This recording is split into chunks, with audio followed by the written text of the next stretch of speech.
இப்போ கொஞ்சம் அமைதியாக இருப்பான். மறுபடியும் செவிலியர்கள், மறுபடியும் மருத்துவர்கள், மறுபடியும் ஆசிரியர் பெருமக்கள், மறுபடியும் போக்குவரத்து தொழிலாளர்கள், மறுபடியும் வேற யாரு, விவசாய பெருங்குடி மக்கள் எல்லாரும் வீதிக்கு வருவாங்க. நாம் எங்கே இருப்போம்? நிம்மதியாக படிச்சுக்கிட்டு, அப்படியா நல்லா இருக்க, ஏதோ ஒன்று. ஒரு பெருங்கனவை சுமந்துன்ற ஒரு இனத்தின் பிள்ளைகள் நாங்கள் நினைப்போம். 50,000த்திற்கும் மேற்பட்ட மாவீரர்கள் தாயக விடுதலைக்கு, தமிழ் பேரினத்தின் தேச விடுதலைக்கு உயிர் தியாகம் செஞ்சிருக்கான். நம் உயிர் தமிழ் செத்து விடக்கூடாதுங்கிறதுக்காக தம் உயிரை கொடுத்து மாண்ட மறவர்களின் எண்ணிக்கை 500 கிட்ட இருக்கும். ஆனால் காட்டுனது நமக்கு ஒரு 18-20 பேர் தான். அளப்பெரிய ஈகங்களை நம் மக்கள் செஞ்சிருக்காங்க. இறந்தவர்கள் போக உறுப்புகளை சிதையை கொடுத்து இன்னும் வாழ்ந்து கொண்டிருக்கிற கண் சிதைந்து, கால் சிதைந்து, தலையில, முதுகுல, உடம்புல தோட்டாக்களோடு வாழ்ந்து கொண்டிருக்கிற பிள்ளைகள் நின்று இருக்கிறாங்க. இது எல்லாருடைய தியாகத்தையும் விட மகத்தானது தன் பெற்ற பிள்ளைகளை, பேணி வளர்த்த பிள்ளைகளை தாயக விடுதலைக்கு போய் தலைவனின் கீழே நின்று சண்டை செஞ்சு சாகு செத்துப்போன்னு அனுப்பின பெற்றோர்கள் இருக்காங்கல்ல, அவர்கள்தான் உலகத்திலே தமிழ் பேரினம் போற்றி வணங்கத்தக்க குலதெய்வங்கள். அப்படி எண்ணற்ற தாய்மார்களை, தந்தையர்களை கண்டவன் நான். இன்னும் வாழ்றாங்க நம்ம கூட. அப்படிப்பட்ட மகத்தான ஒரு மாவீரனை இந்த மண்ணுக்கு கொடுத்த குடும்பம் இங்கே இருக்கு. என் தாய் இருக்காங்க, என் தம்பி இளங்கோ இருக்கா, என் தங்கை, எங்கள் குழந்தை எல்லாம் இருக்கிறாங்க. அதான் நான் சொன்னேனே, உயிராயுதம் அறிவாயுதம் கருவி ஏந்திய இடத்தில் என் அப்பன் குரலாயுதம் ஏந்தி இந்த இனத்தின் விடுதலைக்கு கடைசி மூச்சையும் தன் தாயக விடுதலைக்கு அர்ப்பணித்தவன் நம்முடைய தகப்பன், நம்முடைய அப்பா தேனிசை செல்லப்பா அவர்கள்.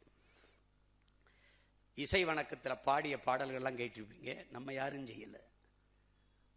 உலகெங்கும் பரவி வாழுகிற இளைய தலைமுறை பிள்ளைகள் அவர்களாக எழுதி அவர்களே மெட்டமைச்சதென்றால் இந்த தலைமுறையின் இதயத்திற்குள் கூட எவ்வளவு பெரிய தாக்கத்தை நம் தந்தை ஏற்படுத்தியிருக்கிறாருங்கிறத பாருங்க.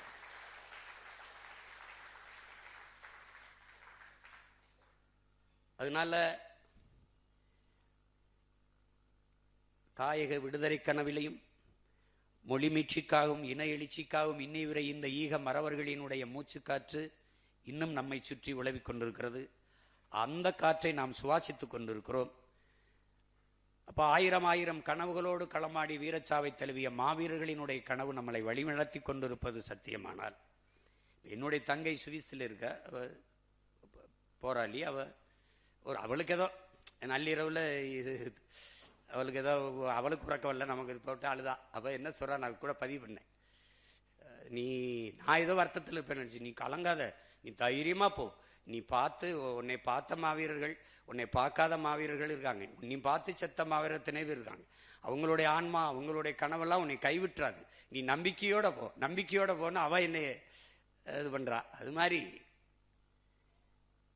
இது ஒரு மேடையில் பேசிட்டு வேர்க்கவருக்கு இப்போ இறங்கி போனேன். ஒரு தாய் வந்து என்னை முட்டுவாய் பிடிச்சிட்டு, சிமா ஐயா இப்படி கத்தி கத்தி வேர்வையோட இப்படி தொண்டை தண்ணி காத்திரியே இந்த மக்களுக்கு, உன்னை பார்த்தா பாவமாக இருக்குயா அப்படின்னு நான் சொன்னேன்.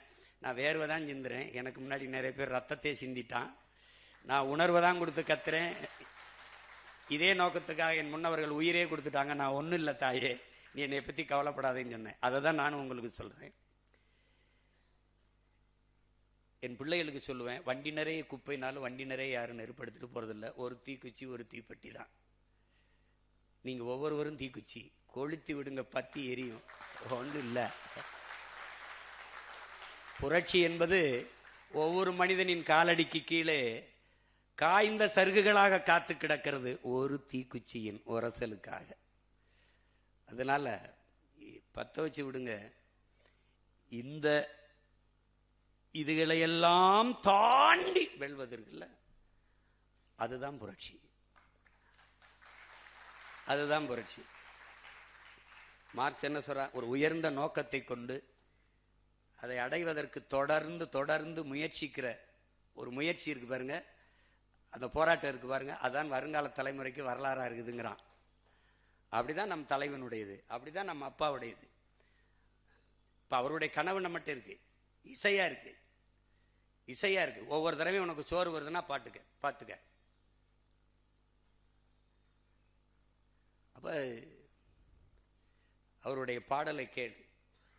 அழகான அந்த பனைமரம் அடிக்கடி நினைவில் வருங்கிற பாடலை கேட்டு அழாதவன்லாம் கிடையாது. உலக நாடுகளில் அழாதவன் கிடையாது. அவர் பாடல் தான் எண்ணற்ற வீரர்களை களத்தில் கொண்டாந்து இறக்குச்சு. 1 மணி நேரம் 2 மணி நேரம் பேசி பேசி உணர்வூட்டி களத்துக்கு இழுத்துட்டு வந்ததை விட அவருடைய 5 நிமிட பாடல்கள் பல்லாயிரக்கணக்கான வீரர்களை களத்துக்கு வர வச்சது.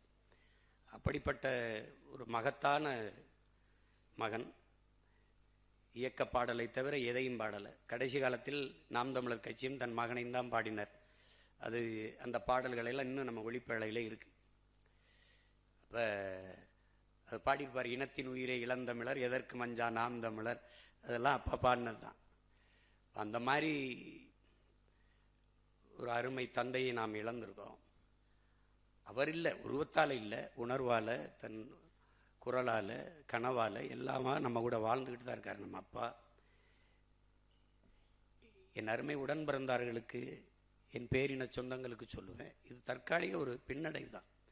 7 அடி முன்னோக்கி பாய ஒரு நீளம் தாண்டுகிறவன் 70 அடி பின்னோக்கி இருந்து ஓடி வர்றான். 7 அடி தாண்டத்தான் 70 அடி பின்னோக்கி போய் ஓடி வர்றான். இப்போ நம்ம கொஞ்சம் பின்னாடி போயிருக்கோம். 8 அடியிலிருந்து 4 அடி பின்னாடி வந்திருக்கோம். எதற்காகனா 40 அடி தாண்டுவதற்கு. அதை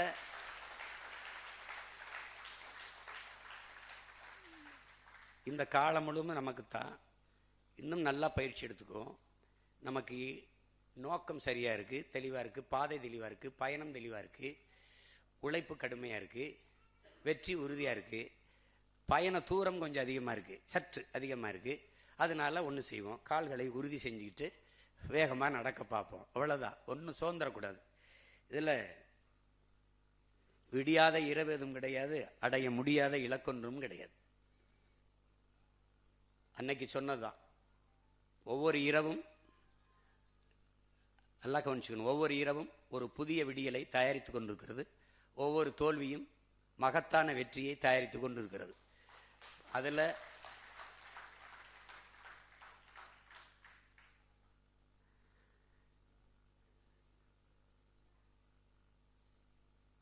அதனால பொறுமையும் ஒருவித போர்தான் என்கிறான் மாசேத்தும்.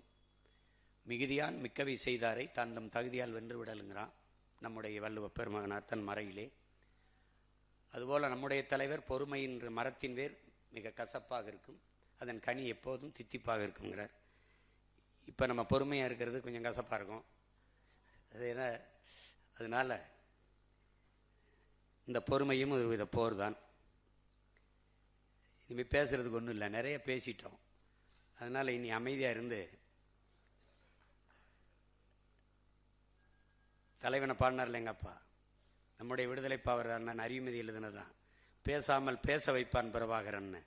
உங்களுக்கு தெரியாது, கனடாவில் என்னை கைது பண்ணிட்டான்.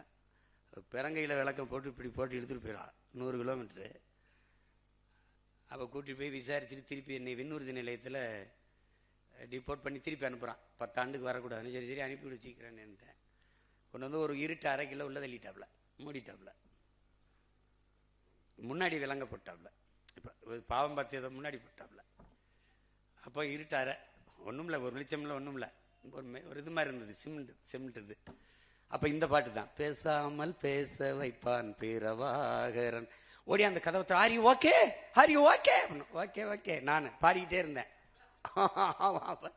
அது மாதிரி அவன் பேச மாட்டான், ஆனால் உலகம் பூரா அவனை பற்றி பேசும். இனிமேல் நம்ம பேச மாட்டோம், நம்மளை பற்றி எல்லாரும் பேசுவான். நீங்கள் கவலையே படாமல் இருங்க. தம்பி, எத்தனை நாளைக்கு தம்பி நெருப்பை குப்பையை போட்டு மூட முடியும்? நீ என்னை மற்றும் பலர்னு அல்லக்கைன்னு அல்லல் சில்லுன்னு சொல்லு, போட்டியிலே இல்லைன்னு சொல்லு, அவரெல்லாம் ஒரு ஆளான்னு சொல்லு, நீ சொல்லிக்கிட்டே இரு. பார்க்க தானே போகிறோம். அதனால் நம்பிக்கையோடு இருங்க. நம்ம அப்பாவுடைய நினைவை போற்றுகிற நாளில் அவர் எந்த நோக்கத்திற்காக வாழ்வின் இறுதி நொடி வரை உறுதியாக நின்றாரோ, அப்பா மட்டும் இல்லை, அந்த குடும்பமே அர்ப்பணித்து நின்றுச்சு. என் தம்பி, என் மருமகன் எல்லாருமே, இந்த தங்கை எல்லாருமே இந்த இனத்திற்காக பாடியவர்கள் தான். அப்போ அந்த கனவு, அந்த நோக்கம் நமக்கு கையளிக்கப்பட்டிருக்கிறது. அதை எல்லாரும் புரிந்தவர்கள் தான். புதுசா ஒன்றும் ஒருத்தருக்கு ஒன்றும் சொல்லி தெரிய வேண்டியதில்லை. உடலினை உறுதி செய், அறிவை விரிவாக்கு, கொள்கை வகுத்தினில் கூடி செயல் செய்ய பழகு. இதுதான் நம்முடைய கோட்பாடு. ஒரு அறிவு சமூகத்தை படைப்பதற்கு, அறிவார்ந்த பிள்ளைகளை வளர்த்து வார்த்தெடுப்பதற்கு நாம் எல்லோரும் பயிற்சி களமாக மாறி இந்த இனத்தின் விடுதலையை வென்று முடிக்க வேண்டும் என்கிற உறுதியை ஏற்பதுதான். அதை வென்று முடித்து நம் அப்பா, நம் மாவீரர்களுக்கும் நம் தலைமைக்கும் நம்முடைய அப்பாவுக்கும் ஒப்படைப்பதுதான் பிள்ளைகள் நாம் அவர்களுக்கு செலுத்துகிற உண்மையான வணக்கமாக இருக்க முடியும். அதற்கு எல்லோரும் தன்னலமற்ற உண்மை நேர்மையாக உறுதியாக களத்திலே நின்று இன விடுதலையின்காக, அதன் வெற்றிக்காக அரும்பாடுவாற்றுவோம் என்கிற உறுதியை ஏற்பதுதான் நம்முடைய அப்பா வீர முரசு விடுதலை குயில் பாசறை பாணர் மாமனிதர் தேனிசை செல்லப்பா அவர்களுக்கு செலுத்துகிற உண்மையான புகழ் வணக்கமாக இருக்க முடியும். உலகெங்கும் பரவி வாழ்கிற நம்முயிர் சொந்தங்கள் அனைவரின் சார்பாகவும், தமிழீழ விடுதலை தேசிய இராணுவமான விடுதலை புலிகளின் சார்பாகவும், நாம் தமிழர் கட்சியின் சார்பாகவும், என்னுடைய தந்தை தேனிசை செல்லப்பா விடுதலை பாவல் பாணர் அவர்களுக்கு நம் புகழ் வணக்கத்தை செலுத்துவதில் பெருமையும் மகிழ்ச்சியும் கொள்கிறோம். உங்கள் அனைவருக்கும் என் அன்பு வணக்கம். நம்முடைய பாசறை பாணருக்கு நம் புகழ் வணக்கம். நன்றி.